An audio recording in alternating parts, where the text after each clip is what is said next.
set set si sa xeloo ni set set si sa jëfoo ni set set si sa xoloo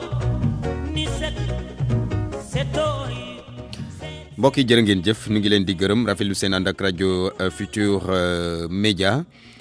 ñu yegg si nag ci seen émission daan corona noonu koy defee suba su nekk ci antenne bile gërëm El Hadj Assane Gueye mi nga xamante ni moo koy faral di ko def li ko dalee altine jàpp alxemes ajjuma nag ma awul ko tuuti ci seen émission daan corona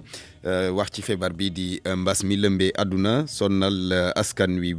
rawatina askanuk Sénégal ngir tàmbali waxtaan bi nag ñu ngi ci ligne bi ak docteur Mamadou Ndiaye docteur nu ngi lay nuyu. maa ngi lay fay Barthélémy. voilà yow yaay directeur prévention fële ca ministère gi saytu wàllu wér gi yaram ak it action sociale docteur boobaak léegi yéen a ngi joxe xayma ci feebar bi tolluwaayam fii ci Sénégal ñu bëri nag dem ba jaaxle ci ni feebar bi di wéyee. njàqare boobu tamit animé na leen yéen autorités yi. waaw du question du njàqare bi nga xam ne xëy na moo animé population bi mais ñun ni ñu jàngatee feebar bi ni muy lawee ci àdduna bi ak réew yëpp bépp réew bi nga xam ne song nañ ko. ñun tamit xalaat nañ ne que ni mu anam bi mu jël ci Sénégal boobu anam tamit. ci anam boobu lañ nekk ba léegi. xalaat nañ ko nii rek la war a demee waaye nag ba tey ñun njàqare bi paasewul daal eggul ci yenn dayo yi. yeggagul ci yenn dayo yi yeggagu ci waaye comportement sénégalais yi doon na également luy tiital nit ñi par rapport à l'avenir parce que fi mu ne nii ñu bëri solatuñu masque respecté tuñu mesure barrières yi am nit ñu nga xamante ni daal dem nañu sax ba ne feebar bi gëmuñu ko. waaw foofu nag xaw nañoo tiital tuuti maanaam feebar bi nga xam ne song na réew mi ba pratiquement mun nañu wax ne que juróom-benn weer. parce que ñu ngi ci juróom-benneelu weer bi nga xam ne feebar bi song na ko réew mi mooy maanaam genn wàll at. te ba tey am ñi nga xam ne mesure yi nga xam ne jëloon nañ ko wala waxoon nañ ñu jëfandikoo ko lu mel ni ay masque ak yeneen nit ñi delluwuñ ci ginnaaw mooy maanaam jëlatuñ ko wala ñu ci bëre daal dañ koo sàggane. te aussi am sax ci ay population maanaam ci askan bi ñi nga xam ne dañuy dem ba wax ne sax feebar bi xëy na amul. te ñuy gis ay nit ñuy génn àdduna wala leneen wala ñuy feebar. te xam nañ ne ko loolu te ñuy gis aussi télévision yi ci yeneen réew yi même su dee nit ki gisoo li fi nekk ci Sénégal te li fi nekk ci Sénégal gis nañ ko di nekk ci bitim réew wala ci yeneen réew yi ñu koy wane. kon nag nit ñi war nañu delloo ci seen xel aussi ñu xam ne que li ñu wax dafa am. mais ci loolu yéen ñi ngalloo wàllum paj mi est-ce que jotul également ngeen xoolaat seen un peu seen communication pour jéem a dugal ci bopp nit ñi ne feebar baa ngi fi. xam nga Barthélémy nit ñi mun nañu wax ne que communication bi xëy na toujours communication mun nañu wax ne que mun nañ ko dolli toujours mais soo seetee ci mbas mi mun nañu wax ne que communication bi sax dafa ëpp pratiquement xëy na man en tant que technicien. mun naa wax ne dafa ëpp sax parce que nit ñi koo laaj actuellement feebar bi xam na ko. xam na lan mooy mbas mi. même su dee gëmu ko xam na ko. xam na ne yan mesure la ñu war a jël pour moytu ko nit ñi xam nañ ko kon nag nit ñi lu tax jëfandiwuñ ko loolu mooy question bi. mais nit ñi xam nañ ko xam nañ feebar bi pratiquement xam nañ ko xam nañ naka lay anamoo xam nañ nit ñi naka la ñuy wàllante te xam nañu lan la ñu war a def pour ñu moytu mais nag il faut que ñu nangu ko loolu nag. il faut engagement communautaire mooy ni ko ministre de la santé waxee ak plan d'action bi nga xam ne ñu ngi ko lal.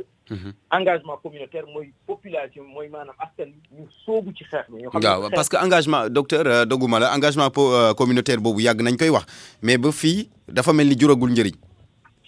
mun nañu wax ne pourtant de xëy na dafa yéex na xam nga problème su amee. problème su amee ba affaire yi xaw a dëju pour mu jóg day xaw a jafe. mais soo seetee Dakar rek près de 10 à 12 000 jeunes acteurs communautaires ba jën wax ci département de Dakar parce que département de Dakar ci la mbas mi ëppee doole. dégg nga ak région médicale ak district yi ak relais communautaires yi comme ni ma ko waxee ñu ngi ci quartier yi di waxtaan ak askan wi et cetera loolu yëpp soo seetee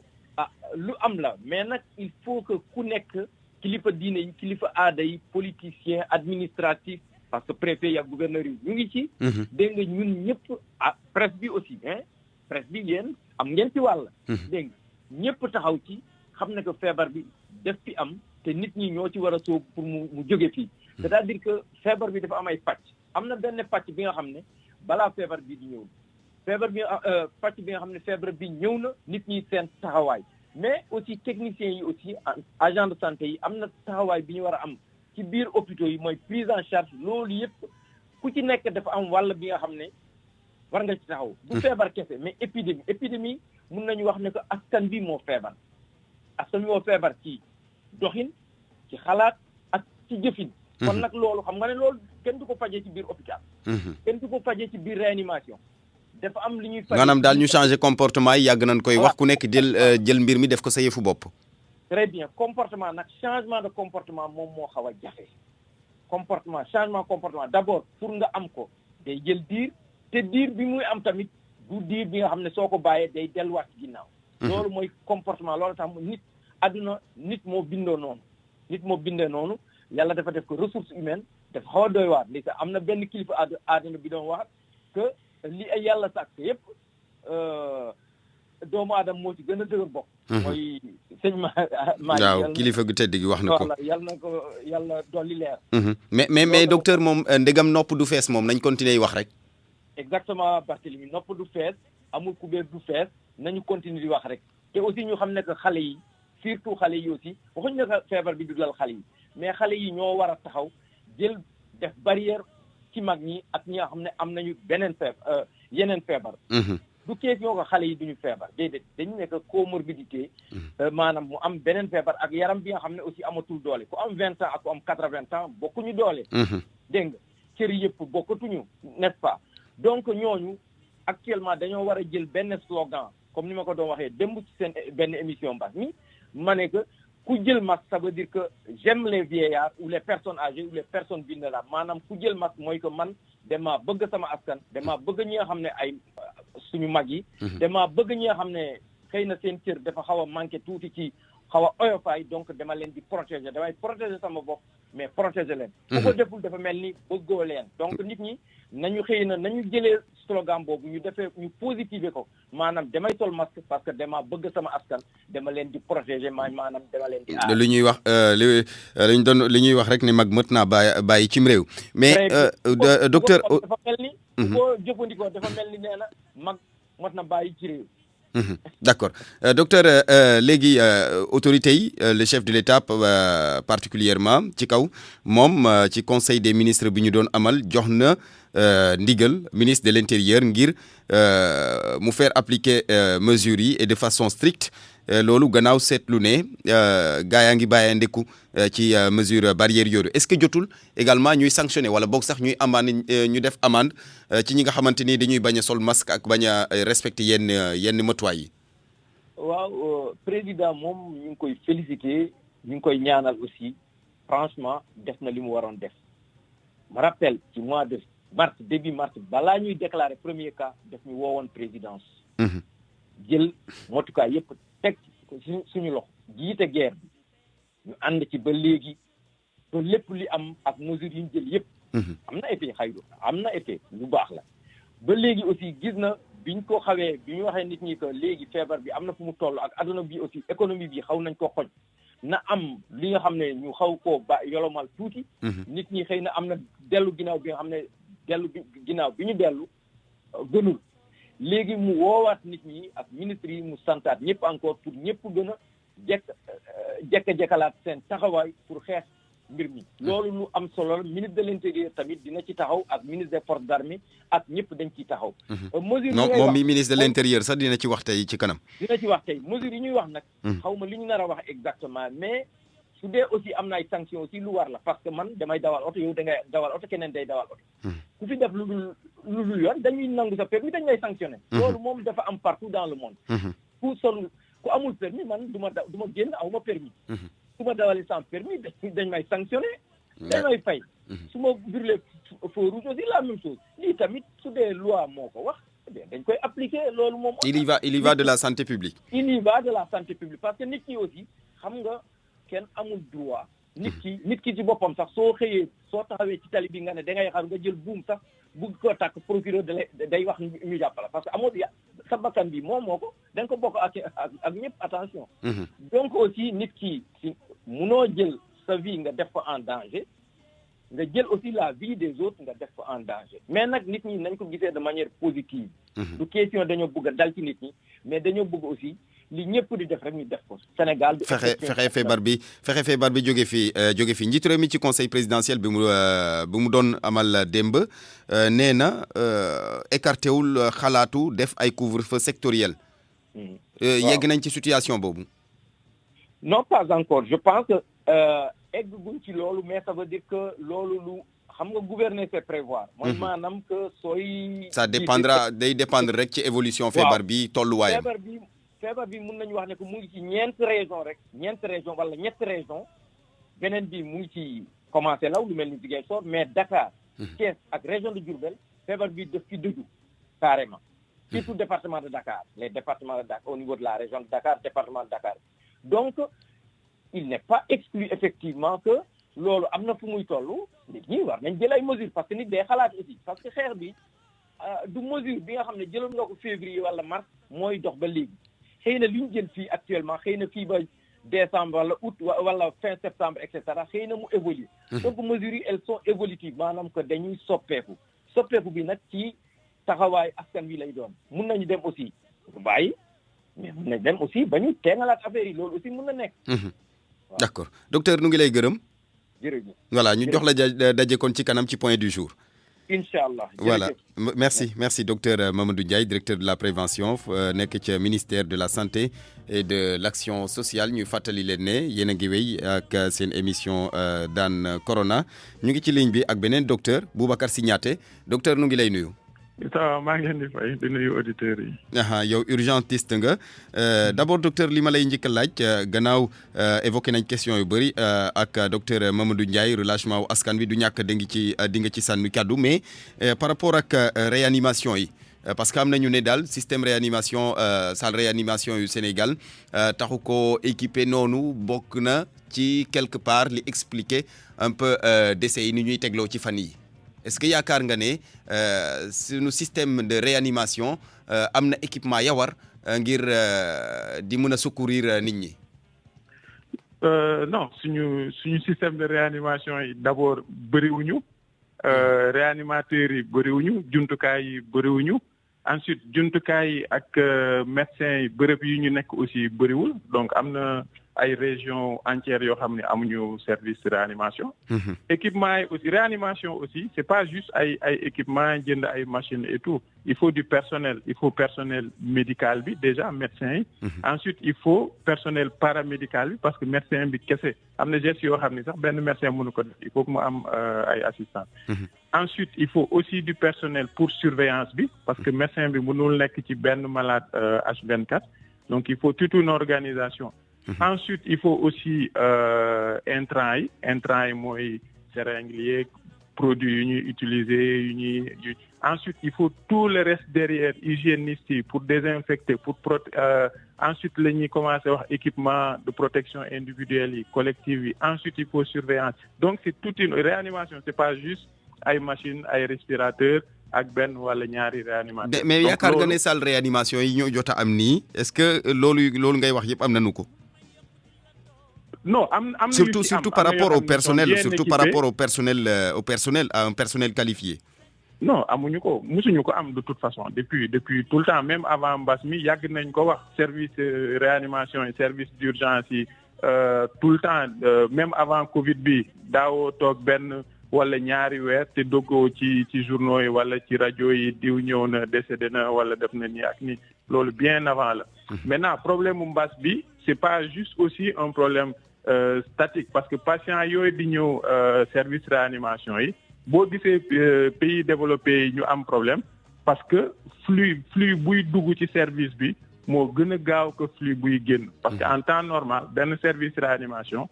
bu malade bi ñëwee ay ñaari fan ñetti fan ba juróom benn fan la fay def maximum du fa yàgg day ñëw soit day jóge bloc ñu opérer ko mu ñëw réanimation 2 jours 3 jours après mu dem mais malade yi nii ñii bu ñu ñëwee ay 2-3 semaines la ñuy def ci réanimation bi donc kenn bu ñëwee tey des fa ñetti ay bés suba yeneen ñaari ñoo nar fa def ñetti ay bés donc forcément flux bi day saturer service bi. Voilà loolu mooy problème bi c'est pas que nombre xam naa ne Sénégal de ko ñu ne yóbbu nañ ko Sowétas rek ñu commencé sëngéem. waaw entre nous fu mu nekk nii malade yuy egg ci yenn stade de réanimation yi moom daanaka duñ ci génn donc loolu aussi le nit ñi war a xam mais beneen problème bi mooy ñun li ñu gënal mooy malade yi bañ a ñëw hôpital donc malade yi bañ a ñëw hôpital mooy ñu bañ a feebar ñu bañ a feebar pour loolu mu am il faut que communication bi sensibilisation bi respecter prévention bi en amont loolu rek moo ñu ciy mun a génne. tant que defuñu loolu dañuy continuer di compter maladie di continuer di compter ñiy ñëw service réanimation et puis di continuer di lim ñuy gaañu aussi. donc le bataille bi foofu la war a nekk du nekkul ci biir hôpital bi mais ci biti hôpital bi la war a nekk. maa ngi koy laaj docteur Mamadou Ndiaye sànq est-ce que yaakaaroon ne quelque part aussi communication bi dañu ko war a soppi ngir ñu mën a atteindre un peu la masse puisque attitude yi dafa changer des comportements yi.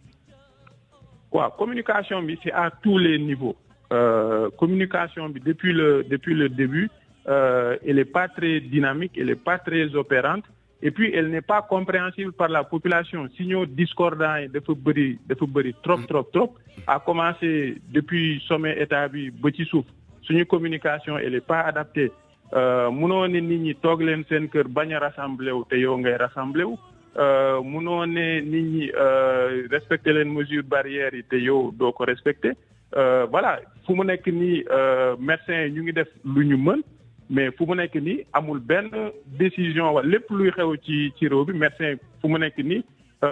kenn kontaanu ci dañuy xar suñu tànk tubéy ci biir hôpitaux yi. ci service d'urgence yi ak ci biir kër yi. mais décision yu ñuy jël yëpp amul benn médecin bu ci ànd. ministère bi sax mu ngi leen di gërëm maa ngi koy fàttaliku ci bésub tabaski bi ak sax njiitu réew mi ndaxte bi ñuy tabaski ñoom médecins yi taluñu woon yooyu ñu ngi ci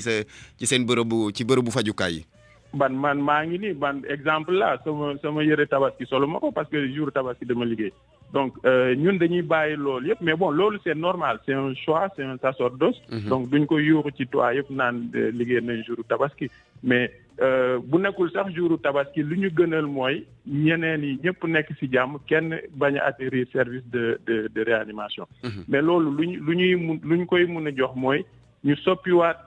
ni ñuy communiquer ak population bi ñu respecté loo décision yi ñu jël leen ñu respecté loo ko parce que loolu rek moo ñu ci mun a génn. donc yaakaar nga ne daal il faut qu'il y ait une harmonisation communication bi mu leer te bañ a ci yem rek ci def nañu xayma ñaata test lii feeñ na fi lii feeñ na fi lii feeñ na fi mais ñu soppi ko. ñu soppi ko carrément parce que il faut que nit ñi parce que boo nee par exemple da ngay delloo responsabilité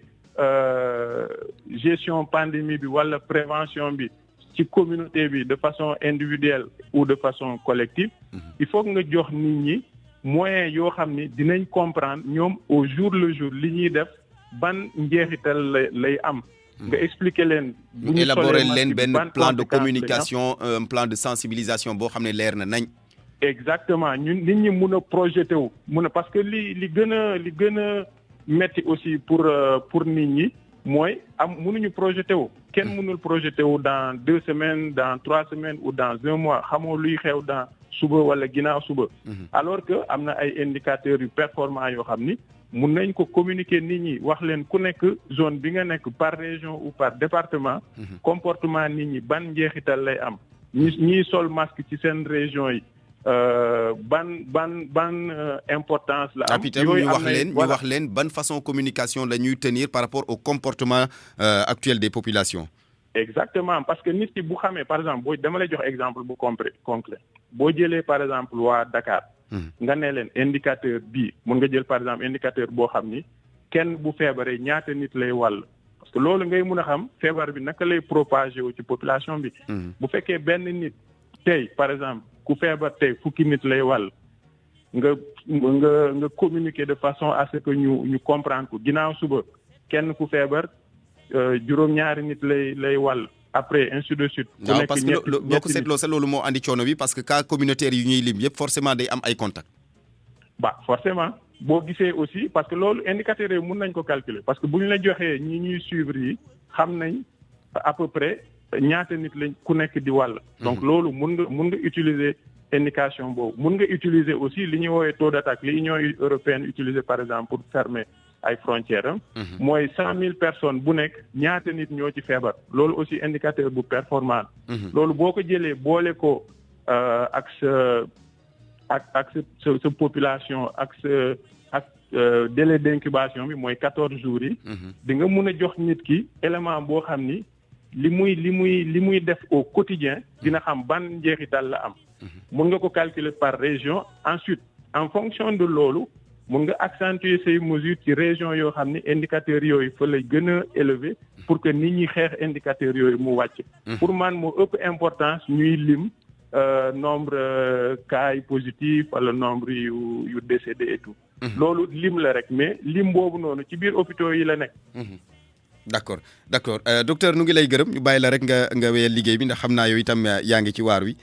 waaw c'est vrai maa ngi di ñaax ñëpp nag parce que fu mu nekk nii faut pas que ñu ne voilà mbas bi mi ngi reculer nekkul di reculer sur le plan ci terrain bi ñun lu ñuy gis moom dafay progresser chaque jour li ñu doon gis avant li ñuy gis tey moo ko ëpp donc il faut que ñëpp mobiliser wu ñu respecter mesures yi ñu appliquer looñu ko et puis ñu mun fi jëlee feebar bi parce que tant que feebar bi mi ngi fi kenn du tal leneen li ñuy wax résilience yeeg relance économique beeg tout ça tant que feebar mi ngi fi benn relance du am donc nit ñi impératif sanitaire bi moo war a ëpp importance impératif économique te feebar bi bu fi yàggee sax day mujj ci beneen crise ndegam sax ñu ngi ci ba léegi ñu ngi ci déjà exactement on comprend très bien impératif économique bi mais à la base problème bi c'est un problème sanitaire donc jël problème sanitaire bi teg ko à côté bugg a concentré wu ci problème économique bi gis nañ ko sax Europe ñu ko jéemoon def aussi forcé ko ñu ngi nekk nii di reculer waat donc ragal deuxième vague bi donc impératif sanitaire bi moom ala kulli aali buñ ko géré wul duñu tal leneen d'accord docteur ñu ngi lay gërëm jërëjëf docteur Boubacar Signaté di urgentiste ñu ngi koy gërëm yéen doog jàmm Abraham Paul Pouy ñu ngi lay nuyu ñoo ngi lay fay Barthélémy naka waa Louga ñoo ngi ci jàmm de mu ngi taw naka nawet bi foofu nawet bi waa daanaka juróom ak ñeenti fan a ngi bu mu gëjee taw mais nag mën nañu sant yàlla nag presque chaque 2 jours fan yee ñu génn presque mu taw béykat yi moom daanaka kontaan nañ ci waaw yàlla na yaakaar bañ a tas rek léegi feebar bi mbas mi foofu lay ca Louga nu mu fa tëddee waaw xam nga Bart depuis bu ñu génnee état d'urgence bi nag daanaka ñoo ngi woon ci 42 cas mais jamono ji ñoo ngi ci 53 cas waaw benn démb la ñëw sax mu positif nag xam nga dañoo changé ni nga xam ne noonu la ñuy liggéeyee autorités yi fii parce que approche communautaire la ñuy gën a liggéeyee depuis bi nga xam ne état d'urgence génnee nañ ko transport bi ñu ubbi ko ci la autorité sanitaire yi autorité administrative ak ñi nga xam ne ñëpp impliqué wu nañu ci xeex li nga xam ne moo di coronavirus teg benn approche bu bees mooy approche communautaire comme que xam nga bu mu njëkkee ñëw da doon jóge ci kaw autorités yi dogal yi di wàcc ba ci kaw ba ci population yi léegi nag ci à partir de population yi ñoom ñooy xeex takk masque bi moom daanaka Louga bokk na ci région yi nga xam ne ñoo njëkk a commencé takk masque bi nga xam ne feebar bi dugg si na ba léegi ñoo ngi koy takk parce que li nga xam ne mooy police da ci def liggéey bu am solo dañ koy surveiller ndax des fois sax da ngay romb gis oto police bi yëpp ay nit yu bëri yóbbu leen ba police nga fay nga soog di génn nga jëndaale masque nga takk ko moo tax fii Louga moom takk masque bi loolu de lu am solo loolu su nekkee am na bàyyee ko bu ndaw loolu de moom lu am solo loolu police di def daal lu am solo la non chaque jour kay ñoom ñoo ngi ci biir marché bi di wër ñi nga xam ne takkuñu masque des fois sax nga xam ne xam nga chaque jour di dóor nit ki rek kii wul sax des fois sax da ngay gis ay policiers ñoo xam ne da ngay gis borom oto boo xam ne takkul masque keroog rek fekkee naa policier bi taxawal ko ne ko takkal sa masque mu sensibiliser ko après mu bàyyi ko mu dem mais am na yu bëri nag des fois dañuy mujjee yóbbu la ci biir oto yóbbu la ba police ñu dagal la facture nga soog di la bàyyi moo tax chaque jour Louga moom takk masque moom ab réalité la fii depuis bi nga xam ne tamit ubbi nañu transport bi ak approche communautaire bi nga xam ne autorités yi ñoo ngi koy def ba ci tabaski bi li nga xam ne moo di préfet bi ak autorité sanitaire yi dañoo impliqué imam yi dem ba ci jumaa yi waxtaan ak ñoom imam yi presque c'est avant mooy vendredi bi nga xam ne moo mujjee balaa tabaski bi xutba yi yëpp ci port du masque bi la doon gën a dem pour nit ñi bàyyi xel ne feebar bi am na buñ ne feebar bi amatul wala ñu bañ koo gëm ñu xam ne am na lu réalité la parce que soo xoolee Louga premier cas bi mu njëkkoon am loolu rek war na ñëpp xam ne coronavirus lu am la fii nii moo tax léegi moom daanaka par benn cas mais ay voyageurs la ñuy doon depuis bu ñu ubbee mooy Daaru Kokki Sakal Daaru Muxti Kébémer Louga par benn cas la ñuy am quoi moo tax depuis lors autorités yi teggiwuñu benn yoon seen tànk ngir xamal nit ñi ne faw ñu commencé takk masque yi moo tax sànq rek maa ngi waxtaan ak médecin chef de région nee na dañuy déglu fii ak ngoon ki nga xam ne mooy ministre de l'intérieur ci dogal yu mu nar a jël. après nag ñun dinañ xoolaat ban tànk la ñuy taxawee mais Louga moom mun nañu wax ne moom port du masque après réalité la fii Barthélémy Ngom. jaajëf Abraham nu ngi lay gërëm. ni ko waa Njàmbur di defee la ko Sénégal gépp war a defee daal di respecter mesures barrières yi takk masque ndagam feebar bi moom mu ngi fi te docteur Boubacar Signaté mu ngi koy wax sànq tey la gën a métti ak cas yi bu ñu ko méngalee tey la cas yi gën a bëri donc loolu jaadu na également nit ñi gën ci bàyyi xel xam ne feebar bi lu am la ñaan yàlla rek yàlla dimbale ñu ba mu gaaw fi jógee Abraham Paul Pouy nu ngi koy gërëm ñu yegg si nag ci pàcc bu mujj bi seen émission daan corona di gis-gis weccoo xalaat Aliou Ba bu amee kenn ku ne si ligne bi salaamaaleykum allo salaamaaleykum. salaamaaleykum. waaleykum salaam kooku. Barthélémy ñoo ngi ziar. ñu ngi delloo ziar kooku. Boubacar Diatta Kees. Boubacar waaw nu ngi lay nuyu waa Thiès yëpp Boubacar. ñëpp a ngi lay fay te ñoo ngi lay ziar bu baax a baax. ñu ngi delloo ziar Thiès it bari na lu muy am cas communautaire de mel ni Mbaaw. waaye nag vraiment ñoo ngi si nekk si liggéey bu am solo. ci diggante ñenn ñu nga xamante ne ci biir population bi ak suñu police yi nga xamante ne ñoo nekk ci biir dëkk bi. démb si guddi rek ay vers 20h rek police def na ci mu ngi ciy def patrouille yu am solo ba si suba gi nii ñoo ngi nekk ci le terrain di ci def ay patrouille yu am solo. di ñaax nit ñi pour ñu xamante ne vraiment feebar bi toll na boo xamante ne ku si nekk tey jii yaa war a nekk médecin bopp te médecin dëkkandoo. ndax tey jii ku si nekk su jëlee mesure barrière lu ñuy wax takk max yi def distance bi wax dëgg yàlla doo lor sa bopp doo lor sa njaboot te doo lor keneen ku nga xamante ne maanaam yéen a bokk si lu nga nekk. di sollicité bu baax nag docteur Signaté dafa nga xam nga kaddu docteur dafa am solo ci nopp askan bi. nu mu waxtaanee tey ak askan bi man Boubacar Diarra gis naa sama bopp bu baax a baax. parce que tey jii ñoom médecin dañu leen a war a jàppale ñaax leen ba pare ñoom Sénégal nañu may ndam suñuy docteur nañu may ndam rajo bi parce que rajo bi tey jii communication bu ñuy mënta wàll si ëllëg ak lépp lu muy mënta doon man dinaa leen ko wax tey jii seen émission bii vraiment tey jii askan bi yëpp ku ci xëy yaa ngi ubbi rajo bi pour xam tey jii nan ngay def ak feebar bi fan la toll bu leen ci tegg seen tànk parce que yéen ngi jàppale askan bi. d'accord. su ma def feebar bi sax am na tey jii fu mu toll wala am na fu mu toll foo xamante ne mënoon na faa bañ a suñu bàyyiwoon suñu loxo mënoon na faa yegg soo gisee tey jii ñu jël mesure barrière yi toppatoo ko nit ñi di am ay information yàlla ak émission bi kon ñoo ngi leen di sant Alaaji Asan bu baax a baax. jërëjëf. même tey ci suba rek ñoo ngi toog ak docteur Ndiaye di jéem a waxtaan ñun tamit suñu biir ñun askan bi naka la ñuy def ba nga xamante ne tey jii di génn yor suñu oto ba yor suñuy max suñu si biir kii bi pour ñaax population bi parce que loolu la ñu taxaw ak askan bi. maa ngi ziar ñëpp di baalu ak ñëpp di baal ñëpp ak yàlla fi yàlla jëlee feebar bi. amiin jërëjëf na ku ci nekk béy waaram waaye béy waar wi yëpp daal yaakaar naa takk masque rek dandante ak dëkkee raxas loxo yi bu ku ko amul nga jël gel Aliou Ba keneen ñëw na salaamaaleykum. waaleykum salaam. aha kooku. waaw Alaaji Ba. waaw kooku na ngeen def. waaw sant rek kay kàddu la universel sa waaja. aha ok waaw. ñu ngi leen di nuyu di leen ziar di jéggalu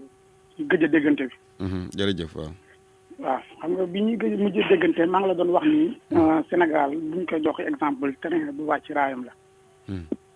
ba expliqué woon la ak la ko waral yëpp ak la waral bulon yi desserré ba mu déraay. yàgg na mën ay 3 mois ci ginnaaw te dañuy ñëw xam nga fan yëpp ñu ngi wax ci wàllu mbas mi. ñoo koy wax ci wàllu test yi positif négatif. damay wax ni ñaari erreur moo am. te erreur de calcul ak erreur de appréciation. erreur de calcul suñu borom du ko baale. erreur de appréciation nag moom nit ki gëm ba juum yàlla da koy jéggal. moo tax suñu bokk mi génn sànq di Boubacar Diarra dañ koy rafetlu taxawaayam parce que bii la 3 mois. chaque jour moo ngi dugg di ñaax di def li ko war yëpp ci wàllu mbas mi. ñoo ngi koy jaajëfal am nañu ne moom. xam nga yàlla suñu borom dafa bind lépp def ko ñaar. xam nga ñoo ngi wax test positif ak test négatif xam nga mbas mi ñoo ngi wax mais positif ci mbas mi loolu du dara parce que mbas mi démb la fi te suba du ko fi fekk suñu borom dafa bind lépp daf ko ñaar mu wax ni suñu yow doomu aadama fexeel ba li ñuy wax geste barrière fexeel ba def say geste barrière bopp ba li nga xamante ni moo war a négatif ci yow te mooy jikko yi nga xamante ni nii moom nga war a yéegal sa niveau ba egg ci jikkoy malaaga ginnaaw bi la defee nit mais nga bañ a sàggan ba positif ba wàccee sa jikko ci jikkoy mala suñu borom loolu la kàttal suñu bu fekkente ni nii nag yow da nga sàggan ba sa jikko yu bon lekk sa jikko yu baax waaw sa jikko yu baax boo góorgóorloo ba mu lekk sa yu bon ni ngay mel mooy da ngay nekk koo xamante ni nii da ngay naan man jàngoro man damay nekk médicament xam nga baar nit dina nekk médicament nit dina nekk jàngoro nit ci boppam am na ñoo xamante ni jàngoro luñu ci pénc am na ñoo xam ne médicament lañu ci pénc ñi nga xamante ni médicament lañu ci pénc mooy ñi nga xamante ni dañoo jël seen àdduna sacrifié ko pour seen diine pour seen jeunesse diine pour seen démocratie diine pour seen liberté diine xam nga la mooy liberté baar liberté mooy conscience nit bu sa conscience libre foo dem libre moo tax ki ñu invité woon ci suba muy Guy Marius Sagna ku ko déglu xam nga dafa libre parce que conscience mooy libre malgré fi ñu ko yóbbu li ñu ko def yëpp parce que conscience mooy libéré nit bu sa conscience libre foo nekk libre nga bu la sa conscience tëjee foo mënti nekk da ngaa tëju boo sàgganee nag ba nga xamante ni sa jikko yu bon lekk na sa yu baax da ngay mel ni mala boo melee ni mala mooy yow jumtukaay boo mënti yor ci àdduna da nga koy tooñee ndaxte ñi nga xamante ni yàgg nañoo seetaan documentaire dañuy gis golo mu yéeg ci kaw garab gàddu yat nee na day tooñ gaynde te ñëpp xam nañ ne gaynde li mu yor xajul ci mala mais doyeeg dem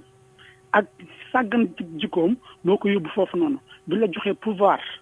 nga ciy tooñ gor yi boo yoree média di ci tooñ gor yi ak garmi yi te dañuy wax ne nag ñett ku dajal ñoom ni nga leen masawu koo xamante ni ñi nga séqal ñëpp teraanga nga leen di defal ñu lay fay lu bon ak dëkk boo xamante ni déglu fa borom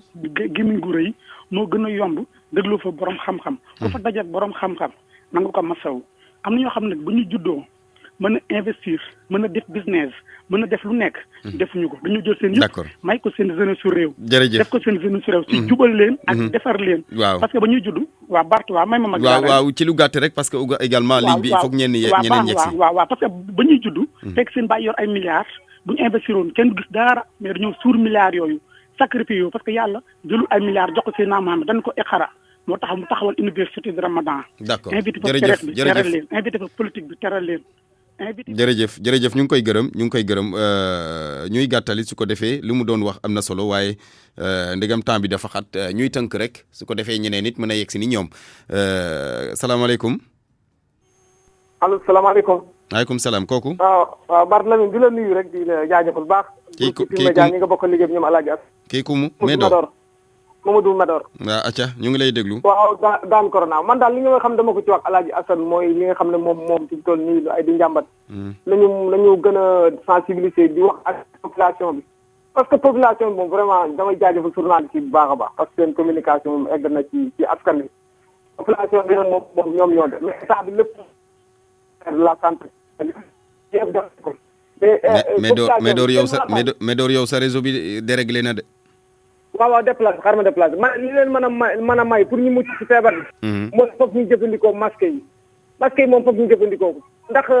loo xamante ne dalee mën na la faat wax dëgg yàlla damay ñi xam que kilifa diine yi muy kilifa diine yi aada yi ñëpp ci war a mobiliser wu wax ak ñi nga xam ne bu ñu waxee ñu dégg mais xam nga feebar dafa nekk feebar bu nga xam ne adduna bi yëpp la rawatina mais ni mu attaqué ci askan wi vraiment di faagaagal di faat dafa bari. d'accord ba tax na daal. dañu gën di mobiliser wu. waaw nañu mobiliser wu gën di takk masque yi respecter mesures barrières yi mais doon nu ngi lay gërëm bu baax Aliou Ba bu amee keneen ñu jël ko ci 88 628 14 14 salaamaaleykum allo salaamaaleykum Aliou daa mel ni kooku yegg siwul de. dina ñëw américain yi am gis-gis yu bees waa Russie ci seneneen na xeex bi dafa metti ni bis yàlla ñëw africain yi ñëpp àndandoo gànnaay yi dafa bare te xeex bi dafa metti ki koy suuxat moo ko sooke ni bis te soo yi déglu naa ko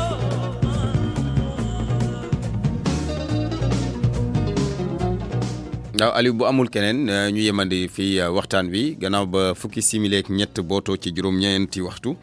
gërëm leen bu baax ci teewlu bi ci ànd beeg ñun rajo Futur Média gërëm docteur Mamadou Ndiaye mi nga xamante ni moom la ñu ubbee waxtaan bi moom it directeur de la prévention ca ministère de la santé gërëm it docteur Boubacar Signaté du urgentiste naka noonu it suñu ndaw la ca Louga Abraham Paul Pouy Louga googee nag moom Abraham wax na lu am solo askan wi daal bàyyeeku wuñu ci li nga xamante ni moo di colum masque bi muy li am solo ndaxte mesures yi moom package la waaye masque bi yaakaar naa bokk na ci li ci gën a am njëriñ ndaxte boo solee masque bi moom da ngay protéger ba noppi protéger sa ñeneen sa morom yi autorités yi dañ koy faral di wax di ko répéter saa su ne ñuy ñu nit à notre niveau ñuy sàkku ci askan wi ñu gën di bàyyi xel ci mesure barrière yooyu xam ne feebar bi mu ngi fi docteur Mamadou Ndiaye wax na ko léegi ak kii di docteur Signaté dafa dëju Sénégal ci jamono ji kenn xameetul kan moo ko yore doomu jàngoro ji di dox donc li war mooy jamono ji aar sa bopp aar ñeneen ñi takk sa masque ak respecter yeneen mesures yi ñu ciy ñaax nit ñi rek ñu ba gën cee bàyyi xel ñuy xaarandi nag ci kanam fii ak ngoon kaddu yi nga xamante ni ministre de l'intérieur war na ko rotal ñeel mesure barrière yooyu gannaaw ba njiitu réew mi ci boppam njëkkee yëkkati kaddu constaté rek relâchement wu askan wi ci mesure barrière yooyu tax sax mu sàkk woon ci moom ministre bi mu fexe mobiliser force de l'ordre yi su ko defee ñu veiller à ce que askan bi di sol seeni masque